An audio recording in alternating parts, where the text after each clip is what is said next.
2026 தேர்தல் வெற்றி யாருக்கு சார்? 2026 சார் எழுதி வச்சுக்கோங்க சார். அந்த சீட்டில் வந்து விஜய் தான் போய் உட்காருவார். அதில் இன்னும் சந்தேகம்.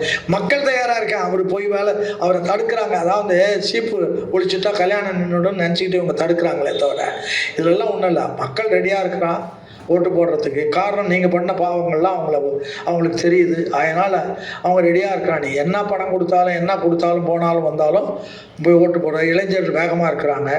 நீங்கள் ஒரு கூட்டம் இப்போ திமுகலாம் ஆரம்ப காலத்தில் வளர்ந்த போது காசு இல்லை. கூட ஏதாவது செலவுக்கு வேணும்னா உடனே சிறப்பு கூட்டம்னு போடுவோம். டிக்கெட் 5 ரூபா 3 ரூபா 2 ரூபா போடுவான். பேச்சை கேட்கறதுக்கு டிக்கெட் காசு கொடுத்து வருவான் சார். அப்படி இருந்த ஒரு இயக்கம் இன்றைக்கி வந்து ஒரு ஓட்டுக்கு 10,000 கொடுக்குற அளவுக்கு நீங்கள் தயாராகிருக்கீங்க. அதாவது அவனுக்கு வந்து மக்களுக்கு வந்து சாராயத்தை கொடுக்குறீங்க. என்ன நினச்சிட்ருக்கீங்க நீங்கள்? அந்த மக்கள் எல்லாம் அந்த நாட்டை யாரும் கேள்வி முறை இல்லைன்னு நினச்சிட்ருக்கலாம். நல்ல அறிவுள்ளவர்கள் பெரிய அறிவார்ந்த பெரிய மக்கள்லாம் ஊமைகளாக போயிட்டாங்க.